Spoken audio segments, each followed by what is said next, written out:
You know that feeling when you get in a shouting match with somebody, and when you're leaving, you have all of these brilliant ideas of stuff you should have said? Well, that's what this video is about, kind of.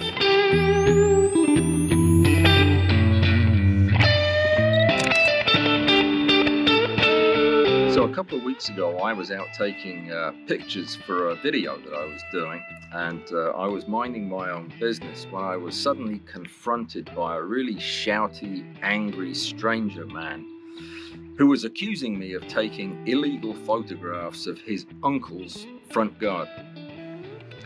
I wasn't taking photographs of his garden, and it wouldn't have been illegal. But it was still a very strange and stressful event. And since that happened, I've given it a lot of thought. It's actually not just once. It's happened about 3.5 times in the last year and a half. In retrospect, I can kind of see the guy's point. He was in his garden and he caught a glimpse of something through his fence. It was a 12-foot high fence. It was a bit rotten in places and it had holes in it. He jumped in his pickup truck and came tearing round the corner onto the footpath, public footpath that I was on. As he came round the corner, what he would have seen was a guy with loads of gear hanging off him, down on his knees with a big camera pointed at his front garden. Well, it actually wasn't. It was pointed at a cluster of red berries that I was trying to do a wide-angle close-up shot of. But I can imagine what it looked like from his perspective. By then, he was absolutely convinced that I was doing something illegal that involved his property. So the second he saw me, he came tearing down the footpath in his truck and skidded literally to a halt right in front of me and began giving me quite a tongue lashing about not spying on his uncle's garden. And what do you say in a moment like that? If you don't have the luxury of being able to sit and think about it afterwards. I did what I always do in stressful situations and said all the wrong things, every single one of them. I couldn't think of any wronger things I could have said even afterwards. Multiple choice question number 3. When you're confronted by an angry stranger who points at your camera and says, "What are you doing?" which of the following answers is correct? A, spying. B, gathering intel for the Israelis. C, nothing. I just work for the tabloids. D, none of the above. One of my very few mature characteristics is that whenever I am in a situation that is unpleasant or undesirable or winds up badly, I always make an effort to learn something from it. I always take the time to figure out what my part in the whole thing was, and if there's anything I could have done differently.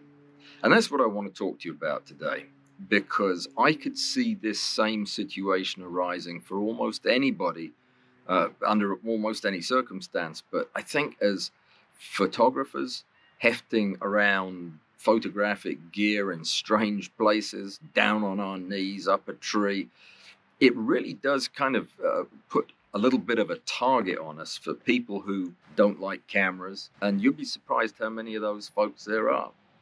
Pro tip number 6, whether they think you're after their soul or their secrets. Some people really don't like cameras. So that's what I want to do today. I want to kind of break down what happened and share with you what I have learned about it. Maybe I'll say something that'll come in handy for you. I'm going to cover the things that I do to stay safe. That'll be helpful advice, seeing as I'm the one that's had all the confrontations. But I'll tell you what I do, what I plan to add to that. And then I want to talk just a little bit about some of the information that I gathered from experts who help people stay out or get out of confrontations like this. Some of it I already knew and just managed to ignore once again, but some of it was new to me. So that's what we're going to do, and I'm going to go for a walk while we do it, if you don't mind. As always, thank you to my Patreon supporters. I really do appreciate you. You help make all this possible. Thank you. Now, One of the first things that occurred to me in the aftermath of this was what I had been doing that triggered this.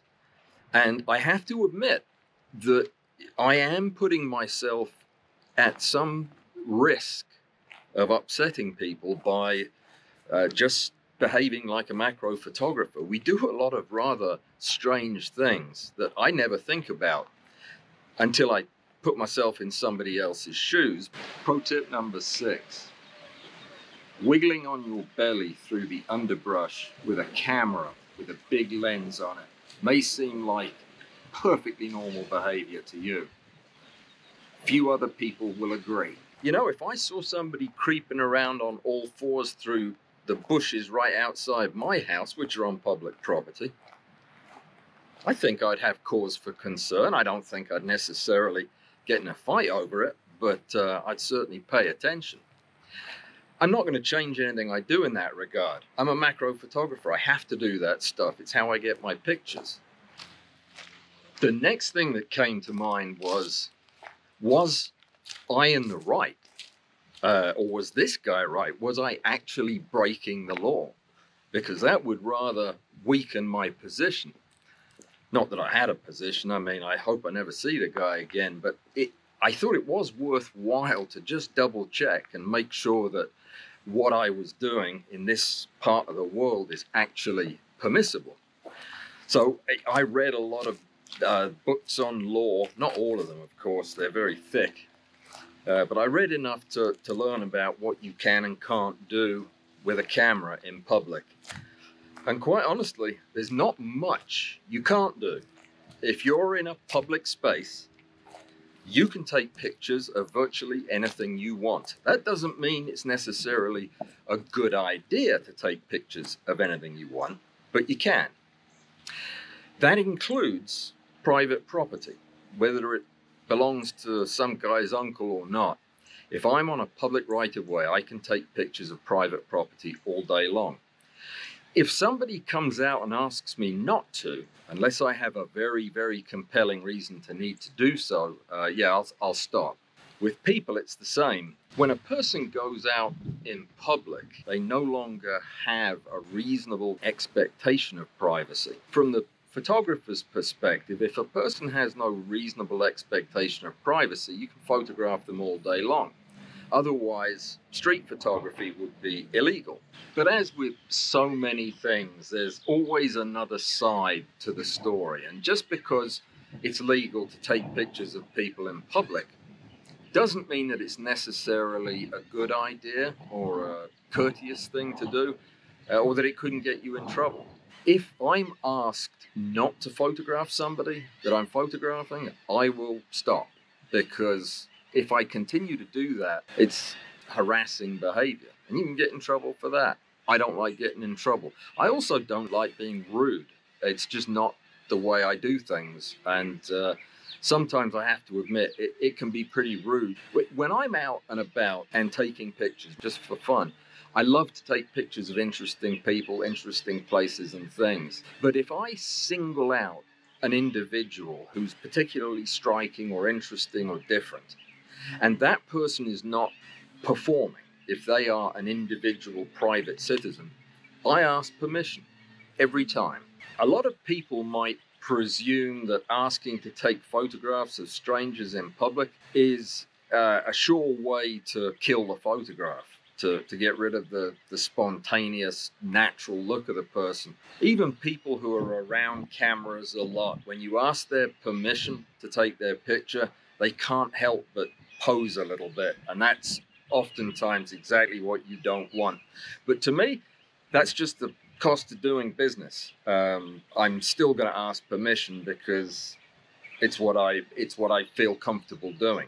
I mentioned earlier the reasonable expectation of privacy. That's what a reasonable person would think was a safe place to be without fear of being photographed.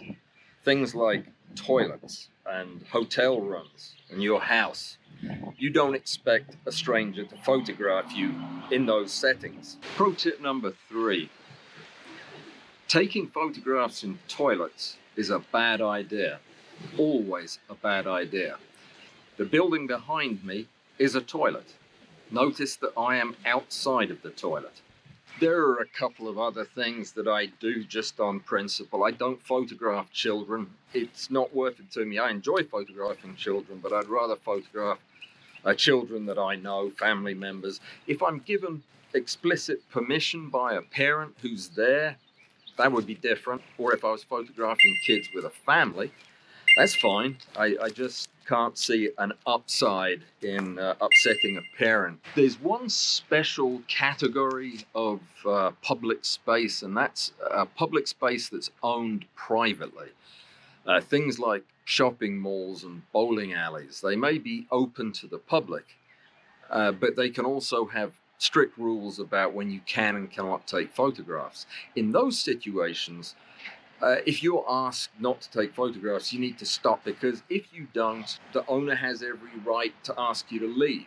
And if you don't leave, the owner has every right to have you arrested for trespassing. It's common sense, really. It's just a good idea to know what's private and what's public. Things like in America, national parks have special rules about photography. Also about having permits and proof of insurance. There are some places, in other words, that you can get in trouble just for taking pictures, and you need to make it your business to know what they are, whether you're a professional or not. So as far as I could tell, I didn't do anything illegal, anything even close to it.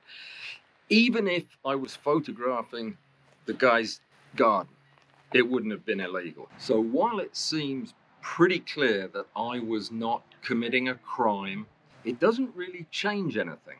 Having the law on your side is kind of academic at this point. The law is pretty much what he says it is while you're in that situation, because his decisions are going to be made based on what he believes the law is, and he isn't going to give a damn what I say to him. So the fact of the matter is, usually when we're confronted, especially aggressively or angrily, we respond instinctively. We respond based on our hormones and our nervous system. We don't do a whole lot of thinking about what's going on. Multiple choice quiz. Question number 1. You're in an altercation with a man who has visible foam at the edges of his mouth. He is demanding your camera. Do you say, A, over my dead body, B, when you pry it from my cold dead hands, or C, none of the above? And I'm going to bring this up again because I think there are ways that we can get our brain to intervene at unpleasant moments like this. So the fact remains, the guy is working from his own book of laws right now, and I'm breaking them.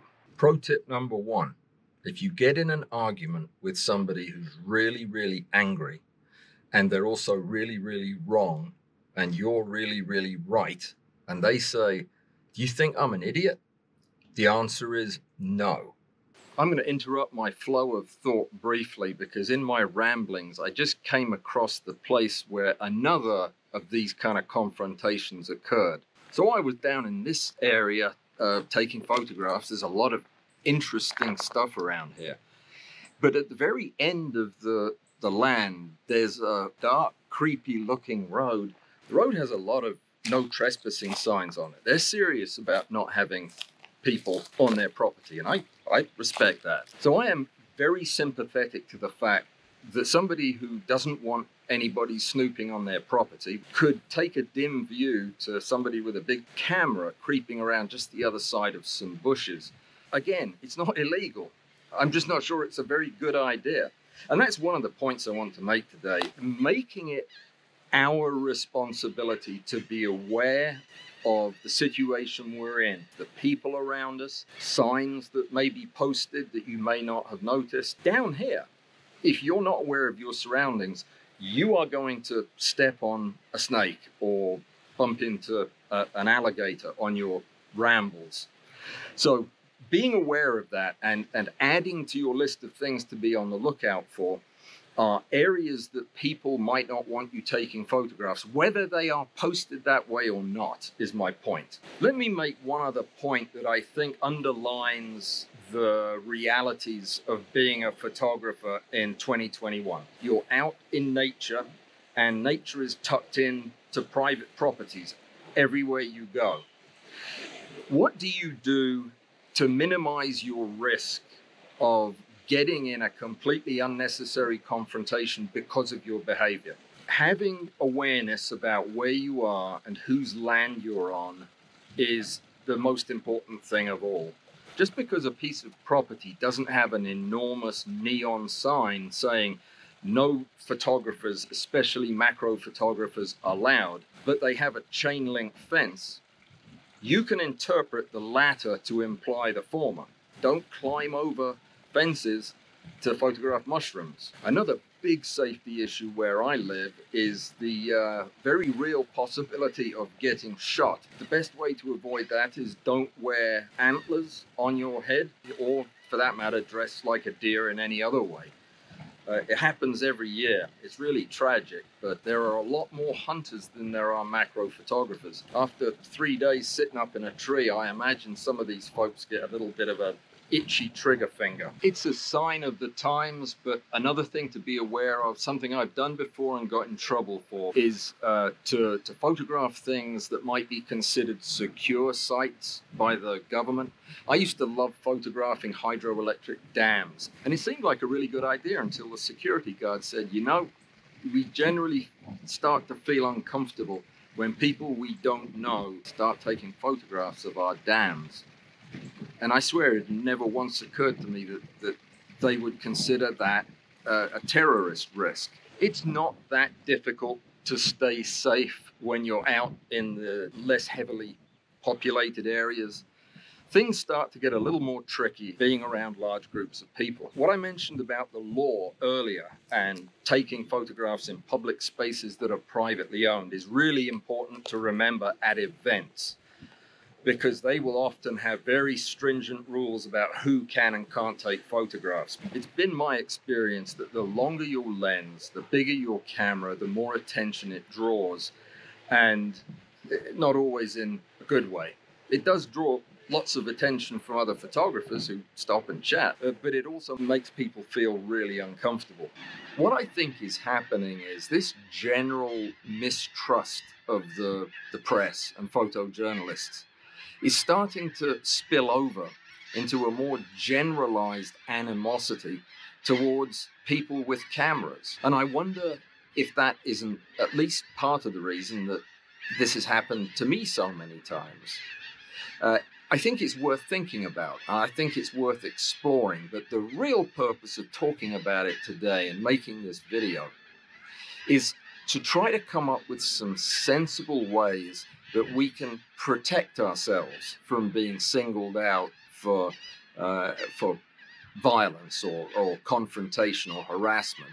You know, it's good to be inconspicuous and to not get in the way. That's a good way to not draw attention to yourself. But it's not so good to look creepy and have your hands in your pockets and your camera under your jacket, that type of thing. Anything that makes you look less trustworthy is to be avoided. I try to smile and to say hello and to respond courteously and politely to everybody I encounter.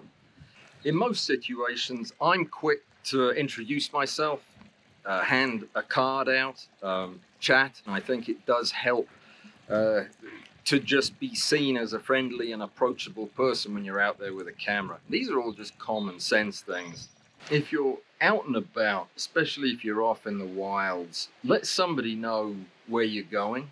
It's always a good idea. And also, make sure your phone is fully charged. If you have an auxiliary battery pack thing you can take with you if you're going to be gone all day, do that as well. By far the best trick, of course, is to just stay out of trouble. Unless you are a press photographer or somebody else that's getting paid to go to the dangerous places and take photographs, it's probably a better idea to just steer clear of those places unless you have a really compelling reason to be there.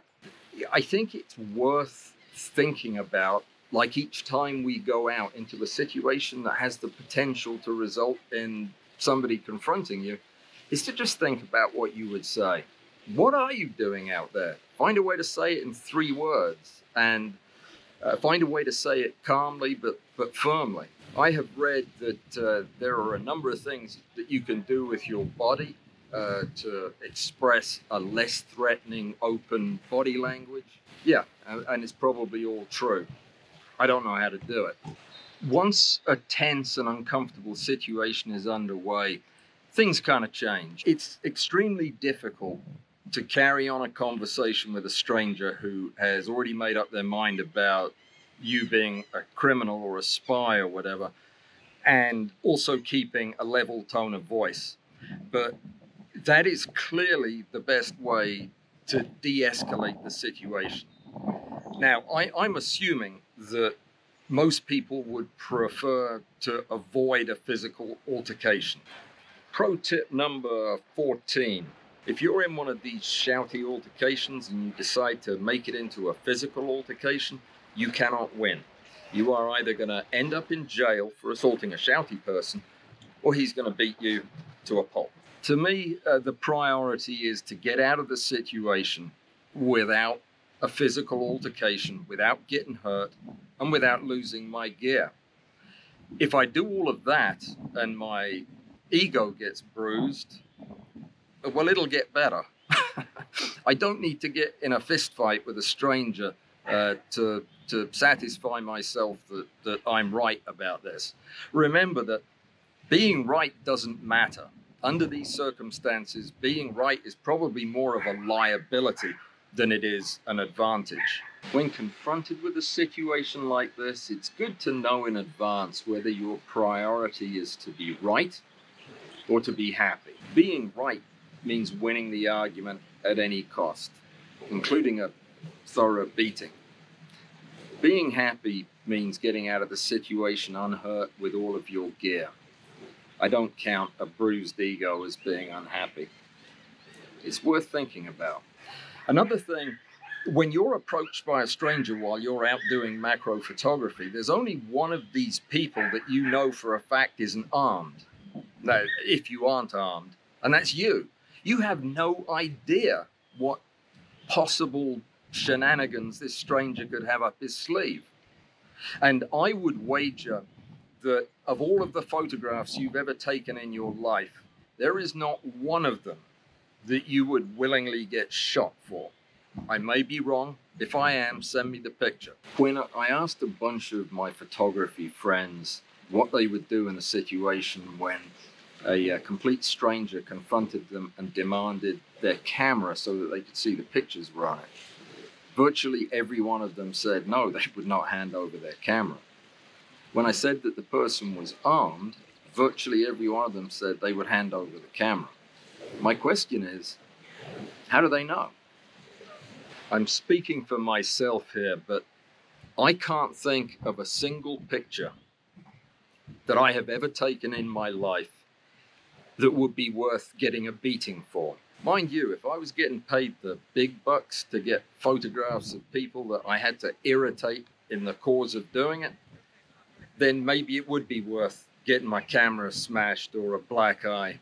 But for macro photography, as much as I love it, I don't think so. If you have any intention of putting yourself at risk, you owe it to yourself to get some training on how to protect yourself if you don't know how to do it. So when one of these tense situations is suddenly underway, and it does happen really suddenly, my first inclination, and every fiber in my body wants me to be sarcastic and provocative. It doesn't help when I provoke people. It doesn't help when I insult people, when I do all of the things that come so naturally to me. You'll be surprised to hear that that has never worked. I don't think it is necessary, and in fact, I think it's probably a pretty bad idea to be super passive in a situation like this. So I try to be firm, and I state my case, what I was doing, why I was doing it. I don't give adversarial strangers my name, and I don't let them within striking distance of my camera or any of my other gear. I can't afford to lose my gear. In this particular case, what absolutely diffused the whole thing was when I said, I wasn't doing what you say I'm doing, but I can see how it might have looked like that. But you're wrong. I was photographing berries. And then I walked off. I was through there anyway, and I said, I'm through here, I'm going. If you want to call the police, they'll know where to find me. And walked away. And it pretty much silenced the situation. It probably would have done if I'd said that first thing out of my mouth. And that's what I'm practicing for the future, because this is going to happen again. Every time we answer a threat with a threat, we're going to escalate the situation. Staying in a position where you can make a hasty retreat if it comes to that, slinging your gear onto your back if you have the appropriate type of bag is a good idea. It keeps it out of harm's way. You can use your soft tissues to protect your new Nikon. I've done that more than once during falls. Remember, in a situation like this, who is holding all the cards? You were the one that was surprised. He was the one that surprised you. So presumably he has something of a plan. You have to presume he does. And you certainly don't. So anything that you can do to calm him down and buy a little time is going to be to your advantage. I think the way to do that is by being firm and clear and not getting in a back and forth about it. You know, you understand why he's mad, and so it's a misunderstanding. You'll never convince him of it, but you could well make him think about it long enough for the thing to diffuse and for you to go on your way. In case you think that my caution and heads up on this whole matter is a little bit overblown, let me share with you a couple of statistics. Since 2017, there have been 437 documented attacks on photographers in the US. 396 of those 437 have been in the last 14 months. The rate of these attacks is skyrocketing, and the incidence of serious injuries is increasing all the time. There were 60 photographers injured, some of them severely, one losing an eye, over a 2-week period in 2020.